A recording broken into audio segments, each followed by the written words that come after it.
అనుమతులు లేకుండా నిబంధనలకు విరుద్ధంగా ఏర్పాటు చేసిన శ్రీ చైతన్య స్కూల్ ముందు బడ్జెట్ పాఠశాల యాజమాన్యాలు ధర్నా.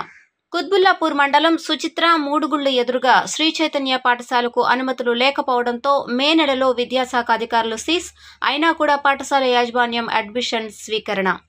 ఈ విషయంపై ఇప్పటికే కోర్టును ఆశ్రయించిన ప్రైవేట్ స్కూల్స్ యాజమాన్యాలు బుధవారం నుండి పాఠశాల ప్రారంభం చేస్తున్నాము అంటూ శ్రీ చైతన్య స్కూల్ మెసేజ్లు. కుత్బుల్లాపూర్ బడ్జెట్ స్కూల్ యాజమాన్య సంఘం పాఠశాల ముందు ధర్నా. పేద విద్యార్థులకి మధ్యతరగతి విద్యార్థులకి మంచి నాణ్యమైన విద్య అందిస్తున్నాము. 25 సంవత్సరాలు మంచి విద్య అందించి తక్కువ ఫీజులో చాలామంది విద్యార్థులకి మంచి విద్యను అందించడం జరిగింది. కానీ ఈరోజు శ్రీ చైతన్య నారాయణ అత్యధిక ఫీజులు వసూలు చేసి ప్రజల్ని విద్యార్థుల తల్లిదండ్రులు మోసం చేస్తూ మా స్కూల్ని మా బడ్జెట్ స్కూల్స్ అందరినీ దెబ్బతీసే విధంగా వ్యవహరిస్తున్నారు. వచ్చే కాలంలో ఒక 2 సంవత్సరాలు మా బడ్జెట్ స్కూల్స్ మూతపెడితే వాళ్ళ విద్యా వ్యవస్థ అంతా వాళ్ళ కబంధ హస్తాల్లో పెట్టుకోవాలని ఒక పన్నాగం పని మా బడ్జెట్ స్కూల్ మీద టార్గెట్ పెట్టుకొని మూసేయడానికి వారు ప్రత్యేకంగా ప్లానింగ్ చేసుకున్నారు. ఇక్కడ కార్పొరేట్ ఆఫీస్ పెట్టి ఇక్కడ చుట్టూ సరౌండ్గా 40 పాఠశాలల మీద ఎఫెక్ట్ పడి మా విద్యార్థులు ఉన్న అత్యధిక మంచిగా చదువుకునే విద్యార్థులు క్రీమ్ విద్యార్థులు వాళ్ళందరినీ తీసుకొని మా మంచి ఉపాధ్యాయులను తీసుకొని వాళ్ళు విద్యా వ్యవస్థను వాళ్ళ కంట్రోల్ తెచ్చుకోవడానికి ప్రయత్నిస్తున్నారు. ఇదే జరిగితే బడ్జెట్ పాఠశాలలు నష్టపోయి విద్యార్థులు కూడా తీవ్రంగా నష్టపోతారు. మధ్యతరగతి పేరెంట్స్ కూడా చదువుకోలేని స్థాయి వస్తుంది. మేము చాలా తక్కువ ఫీజుల్లో 30,000, 20,000 ఫీజులు పెట్టి విద్యా వ్యవస్థను నడుపుతుంటే వీళ్ళు 1,40,000, 1,50,000 పెట్టి నడుపుతారు. వచ్చే సంవత్సరం మా విద్యాసంస్థలు మూసివేస్తే వీళ్ళు అంత ఫీజు బడ్జెట్ పేరెంట్స్ కానీ వాళ్ళు చదువుకునే పరిస్థితి ఉండదు. అందుకని బడ్జెట్ పాఠశాలను రక్షించాలి. వెంటనే ఈ కార్పొరేట్ విద్యాసంస్థలు మూసివేయాలి.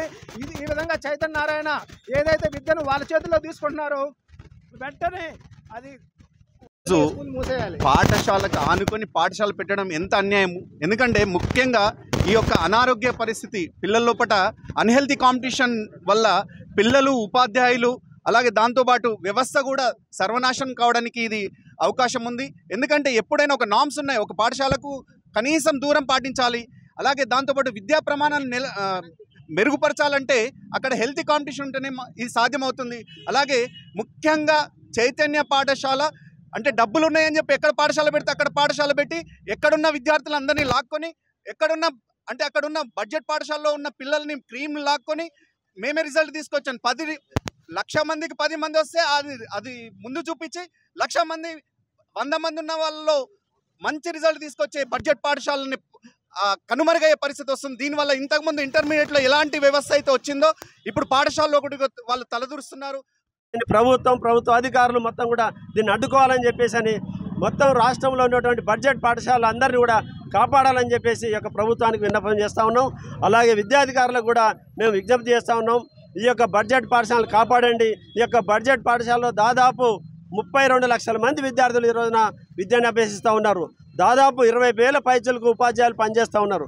వాళ్ళందరికీ కూడా ఉపాధి మొత్తం కూడా పోగొట్టే ప్రయత్నం వీళ్ళు చేస్తూ ఉన్నారు.